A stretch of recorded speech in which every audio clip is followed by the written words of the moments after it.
Oh, masa? Ada indikasi berbahaya nggak? Ke bea cukai sih. Oh, saya sih... Apakah benar seperti itu? Kata siapa? Kata mereka. Hai Sobat BC, hari ini kita lagi ada di Bea Cukai Kantor Pos Pasar Baru, tempat di mana paket-paket kalian pertama kali disapa sebelum sampai ke tangan kalian. Tapi banyak nih pertanyaan dari teman-teman semua. Sebenarnya barang kiriman impor itu apa sih? Yuk. Kakak pernah nggak belanja online atau dapat paket dari luar negeri? Pernah? Iya, pernah. Oh pernah? Pernah sih. Menurut kakak wajar nggak kalau paket barang kirimannya itu diperiksa dulu, terus kakak tahu nggak berapa besar tarif dari pajaknya itu? Wajar aja sih, karena kan buat make sure ya barangnya ini ada indikasi berbahaya nggak. Oh, saya sih belum tahu ya. Wajar sih kalau barangnya untuk diperiksa dulu. Tapi kalau untuk tarif secara spesifik saya kurang paham ya. Mungkin bisa ditanyakan ke customer service bea cukainya langsung. Ya kayaknya kalau diperiksa dulu wajar-wajar aja sih, supaya biar tahu juga itu paketnya jadi aman nggak gitu kemasannya atau isinya gitu. Kalau paket kakak bermasalah, biasanya kakak nanya ke siapa? Nah, itu dia. Saya juga belum tahu tuh kemana tuh. Ke bea cukai sih. Biasanya aku informasinya ke pos dulu. Kalau paketnya bermasalah biasanya aku ke pihak jasa titipannya sih. Terus kakak tahu nggak kalau ada barang kiriman yang dibebaskan pajaknya? Oh, masa? Sampai saat ini sih saya belum tahu juga. Ya tahu, cuman untuk detailnya kita kurang paham sih. Kayak aku pernah dengar, tapi aku kurang mendalami ya, karena ternyata masih banyak yang bingung nih Sobat BC. Kenapa paketnya harus diperiksa dan kenapa tarifnya berbeda-beda sampai bingung nih harus tanya kemana. Nah, daripada kita bingung, yuk dengerin langsung penjelasan dari petugas bea cukainya.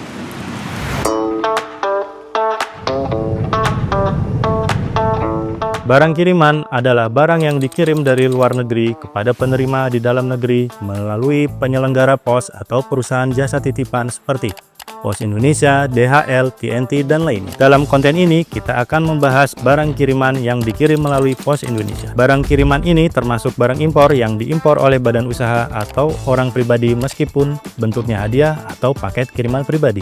Kenapa barang kiriman diperiksa? Barang kiriman akan melalui pemeriksaan X-ray.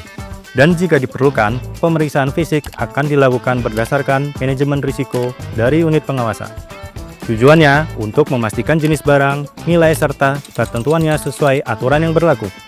Dan yang terpenting, untuk mencegah masuknya barang berbahaya atau terlarang ke Indonesia. Apabila ada kekurangan dokumen atau barang termasuk ke dalam barang larangan dan pembatasan, petugas akan menerbitkan NPD atau SPBL. Jika paket kiriman kamu termasuk ke dalam dua status tersebut, mohon segera dilengkapi dokumen dan izinnya ya, sahabat BC. Atas barang kiriman dikenakan bea masuk dan pajak dalam rangka impor sesuai nilai dan jenis barang.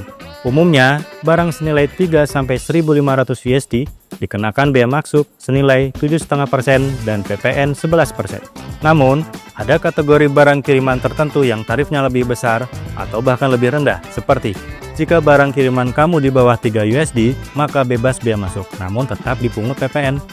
Jika barang kiriman kamu di atas 1.500 USD, maka berlaku tarif impor umum. Kemudian, ada barang yang termasuk komoditas tertentu dengan ketentuan tarif bea masuk sebagai berikut. Buku ilmu pengetahuan itu gratis, alias bea masuknya 0%. Untuk jam tangan, kosmetik, dan besi baja dikenakan bea masuk 15%. Dan untuk tas, produk tekstil, alas kaki, dan sepeda, bea masuknya 25%. Untuk barang kena cukai seperti minuman beralkohol, rokok, sigaret, dan lainnya, sesuai dengan peraturan barang kiriman, pemberian izin hanya diberikan dalam jumlah terbatas per alamat penerima. Jika jumlahnya melebihi ketentuan, kelebihannya akan dimusnahkan sesuai peraturan yang berlaku.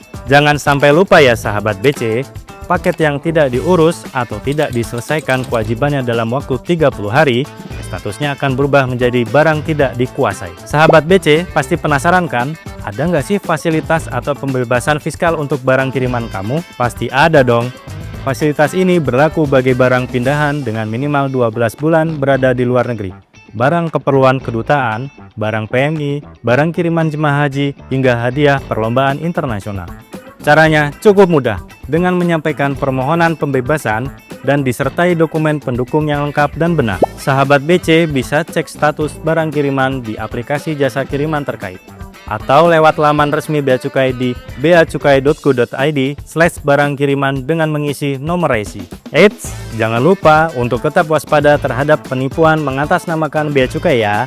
Jika ada indikasi penipuan, segera laporkan ke laman beacukai.go.id/aman bersama. Untuk informasi lebih detail mengenai barang kiriman, dapat menghubungi Bravo Bea Cukai di 1500225.